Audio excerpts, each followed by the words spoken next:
Kalau ngebahas Avatar, harus kita mulai dengan air, tanah, api, udara. Zaman dulu, kita suka banget nonton animasi Avatar. Kemudian, semua berubah saat adaptasi Si Ong menyerang. My name is Zong. Hanya Netflix, ketua dari adaptasi yang dapat menyelamatkannya. Tapi saat dunia tidak sabar menunggunya, proyeknya di-delay. Bertahun kemudian, adaptasi yang lebih baik akhirnya muncul. Lebih akurat, walaupun dengan sedikit perubahan. Walaupun kemampuan menggarap One Piece luar biasa, kita masih harus melihat apakah ini akan sebagus itu. Tapi aku percaya, Netflix dapat menyelamatkan adaptasi Avatar. Akhirnya di episode 3 kita diintroduce sama karakter spesial yang bakal bikin kita nostalgia sama kartun Avatar. Siapa lagi kalau bukan si tukang kubis legend dari Earth Kingdom. Makin seru dari episode-episode sebelumnya. Di episode kali ini kita diajak berpetualang sama geng Avatar ke kerajaan Omashu dengan cerita adaptasi baru yang bikin series ini makin menarik buat diikutin. So, kita bakal bahas Easter eggs dan detail baru yang muncul di episode kali ini. Langsung aja bareng gue Rian, let's explore this universe.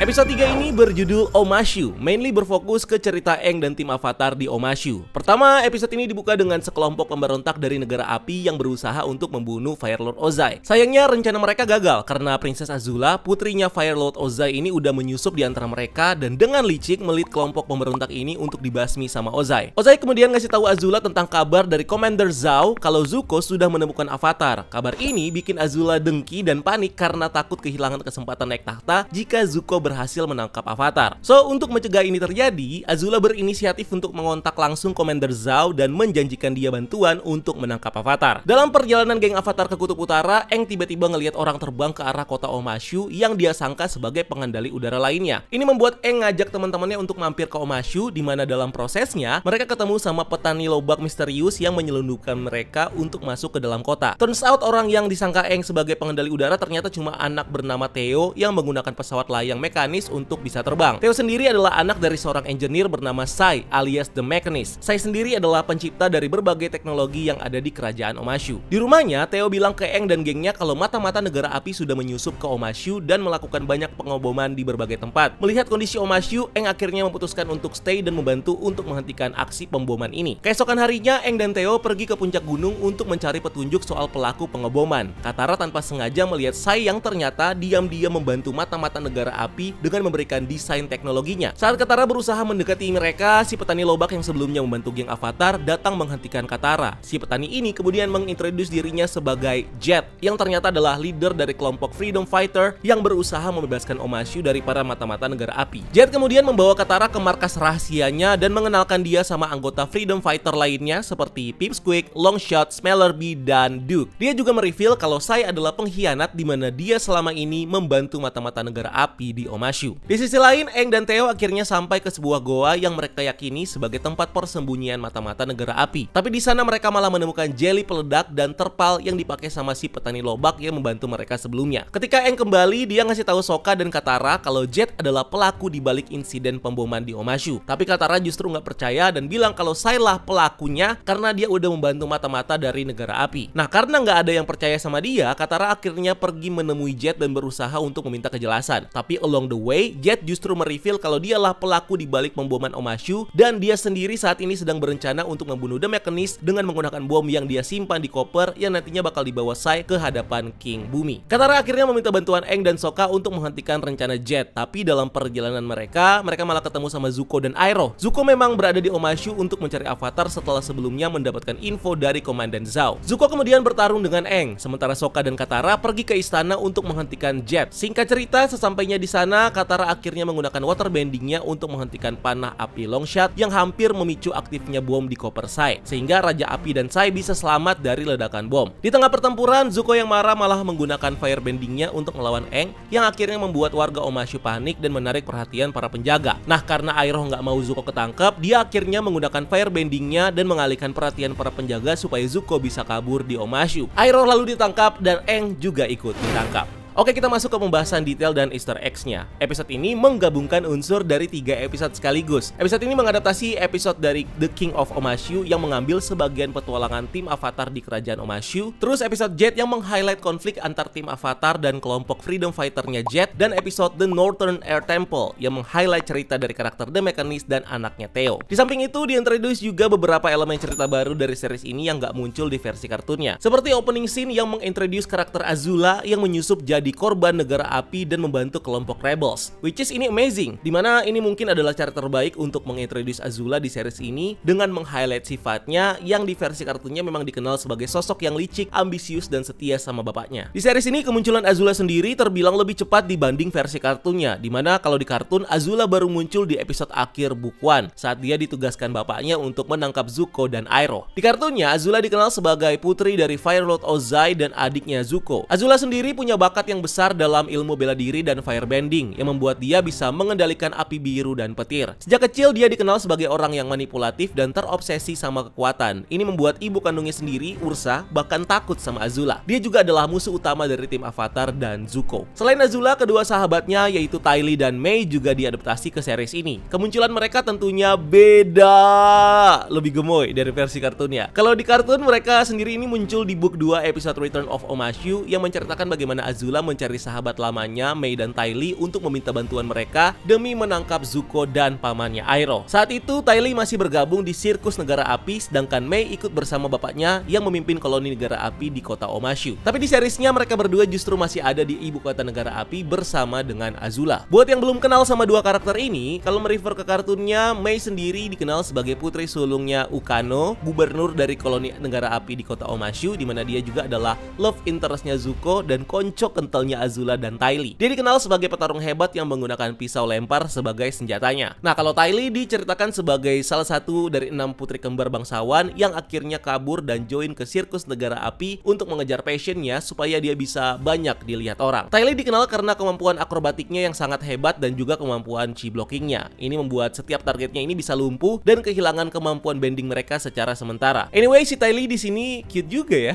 Di series ini Mei dan Ty Lee digambarkan nyaris persis seperti di kartunnya, terutama dari kostum dan sifatnya, di mana Mei digambarkan pendiam, ketus, dan bosenan, sementara Ty Lee digambarkan sebagai sosok yang cheerful dan selalu penasaran. Dan seperti di kartunnya, mereka cenderung takut sama Azula dan selalu berusaha menyenangkan dia meskipun kelakuan dia kayak dakjal nih. Selain itu, kalau kita perhatikan lebih detail, kita bisa ngelihat Mei memainkan sebuah pisau lempar atau stiletto, yang kalau di kartunnya ini jadi senjata utamanya Mei. Masih di sequence yang sama, di saat Azula latihan memanah, kita bisa ngelihat sekelompok pemanah yang dari tampilannya, mereka ini adalah kelompok Huion Archer yang nantinya bakal muncul lebih jelas di episode berikutnya. Nah, perbedaan selanjutnya yang muncul di series ini adalah tentang bagaimana Azula bekerja sama dengan Commander Zhao untuk menangkap Avatar. Dimana kalau di versi kartunnya, Azula tidak pernah berkomunikasi sama sekali dengan Commander Zhao, dan Zhao pun juga cuma berkomunikasi dengan Fire Lord Ozai. Selanjutnya, salah satu terobosan baru dari series ini adalah dengan mengcombine arc story petualangan Omashu dengan plot rencana jahat kelompok Jet untuk menghancurkan negara api dan kerjasama The Mechanist dengan negara api yang dia lakukan untuk melindungi anaknya Theo. Omashu sendiri diintroduce seperti di versi kartunnya lewat narasi dari Aang yang menjelaskan kehebatan kota Omashu. Dan kalau kita perhatikan, arsitektur dari kota ini juga dibuat sesuai dengan source materialnya, dengan tampilan kota yang dibangun dari pegunungan dan jalur distribusi barang yang membentang di seluruh penjuru kota. Based on kartunnya, Omashu sendiri diceritakan sebagai kota terbesar kedua dan basis pertahanan kuat dari Earth Kingdom setelah kota Ba Sing Se. Kota ini sendiri dibangun oleh pengendali bumi pertama di Earth Kingdom dan sekarang dipimpin sama seorang rajanya entrik yang bernama King Bumi. Anyway, yang membuat Omashu makin spesial adalah bagaimana para penduduk Omashu digambarkan secara berbeda dengan bangsa-bangsa lain di series ini, dimana mereka digambarkan seperti orang-orang dari India atau negara Asia Selatan. Dari kartunnya memang King Bumi ini punya kulit coklat yang juga terinspirasi dari bangsa-bangsa Asia Selatan. Sebelumnya kita udah diintroduce dengan beberapa bangsa seperti Kyoshi yang terinspirasi dari bangsa Jepang, Air Nomad yang terinspirasi dari orang Tibet, negara api yang terinspirasi dari bangsa China, dan suku air yang terinspirasi dari suku Eskimo. Ini membuat perbedaan di dunia Avatar makin berasa. Anyway, sebelum masuk ke kota Omashu, kita bisa melihat geng Avatar yang berkemah sebentar di dekat sungai. Di sini terlihat kembali Katara yang berlatih waterbending dengan menggunakan scroll warisannya Grand Grand, di mana Katara mencoba salah satu jurus waterbending yaitu Water Whip atau cambuk air, yang di kartunya ini jadi salah satu jurus andalannya yang sering dipakai sama Katara waktu bertarung. Tapi seperti episode sebelumnya, di sini nggak kelihatan gimana Aang mau belajar waterbending sama Katara. Dimana di kartunnya hal ini sebenarnya cukup penting ya, karena waterbending adalah start pertama Aang untuk belajar pengendalian elemen lainnya selain udara. Di base Commander Zhao, terlihat bagaimana Zhao membantu Zuko dan Iroh untuk mencari avatar di kota Omashu. Nah, tindakan Zhao ini sebenarnya adalah elemen baru yang nggak ada di versi kartunnya. Dimana di kartun, Zhao cenderung terang-terangan berkonflik dengan Zuko, karena posisinya juga bisa dibilang cukup tinggi dan dekat dengan Fire Lord Ozai. Tapi di sini Zuko digambarkan sebagai commander biasa yang seperti baru dinotis sama Ozai setelah dia kirim surat di episode sebelumnya. Zhao sendiri juga kelihatan lebih licik untuk mencapai suatu tujuan dengan pura-pura membantu Zuko dan memanfaatkan bantuannya si Azula supaya nantinya dia bisa dapat posisi tertinggi di negara api. Next, di base itu kita bisa ngelihat salah satu kru dari kapal Zuko yang ngasih informasi ke Zuko dan Iroh tentang bagaimana Commander Zhao gagal selama 3 kali dalam program pelatihannya. Nah, ada satu karakter yang udah muncul sebenarnya dari episode 1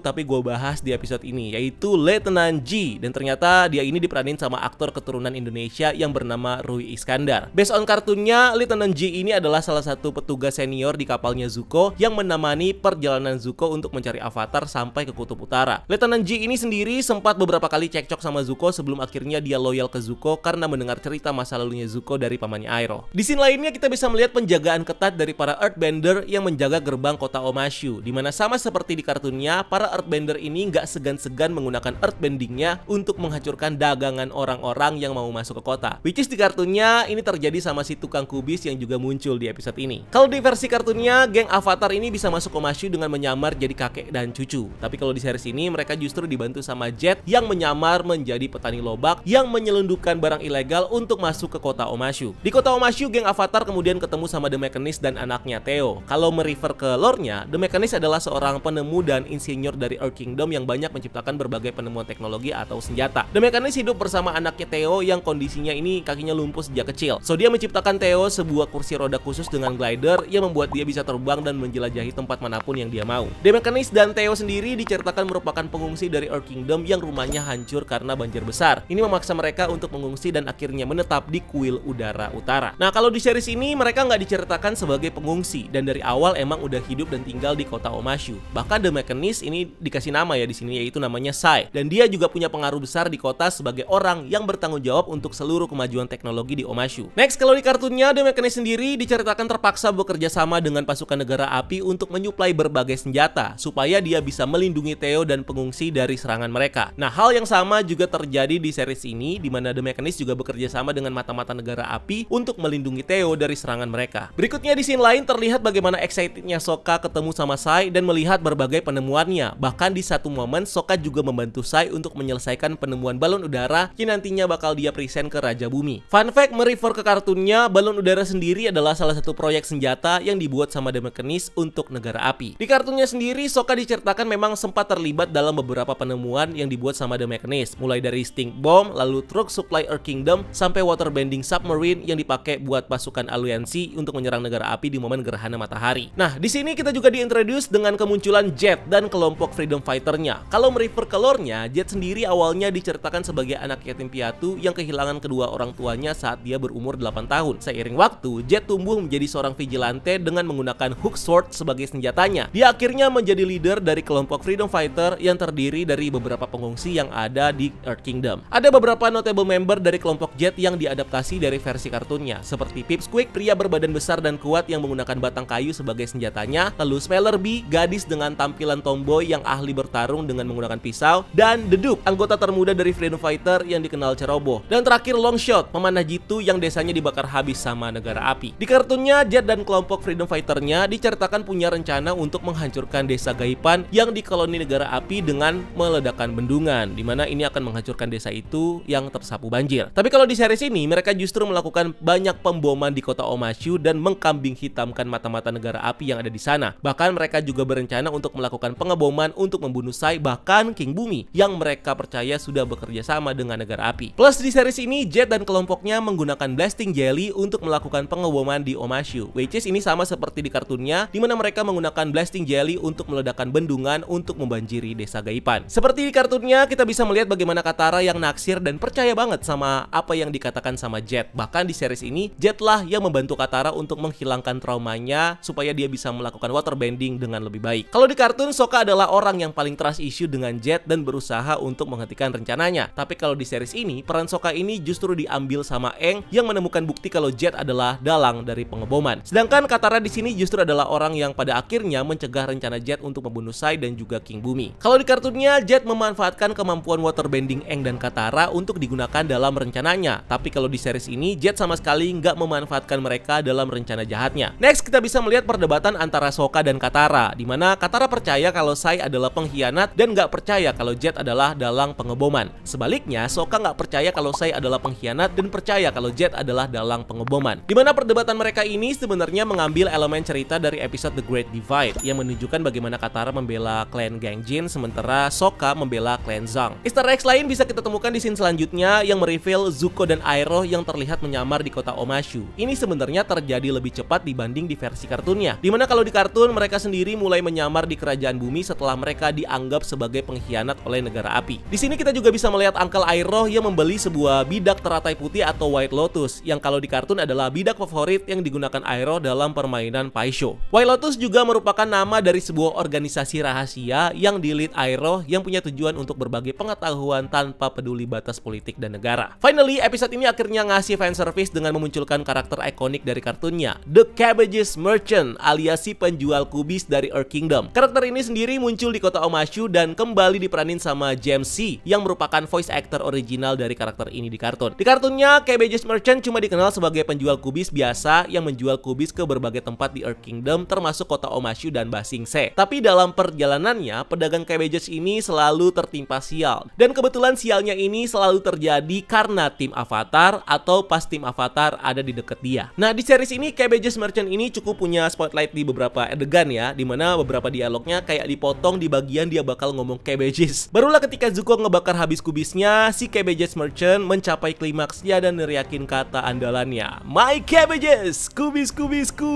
Ini persis kayak di versi kartunnya. Episode ini berakhir dengan ditangkapnya Uncle Iroh yang berkorban supaya Zuko bisa kabur, which is ini hal baru yang nggak terjadi di kartunnya. Atau ini juga menggantikan cerita saat Iroh ditangkap waktu lagi mandi air panas. Dan Aang yang akhirnya ditangkap sama para penjaga Omashu, dimana kalau di kartunnya Aang ditangkap setelah menghancurkan kubis-kubisnya si Cabbages Merchant. So itu dia yang bisa kita breakdown dari episode kali ini. Karena ini series yang menarik, kita bakal bahas terus season pertama per episode ya nantinya. So di video berikutnya kita bakal ngebahas episode keempatnya. Make sure kalian subscribe biar nggak ketinggalan konten-konten seperti ini. And thank you udah nonton video ini. Kalau ada yang gue lewatkan atau kalian punya teori atau bahasan sendiri, boleh tulis di kolom komentar di bawah dan kita diskusi rame-rame. And thank you.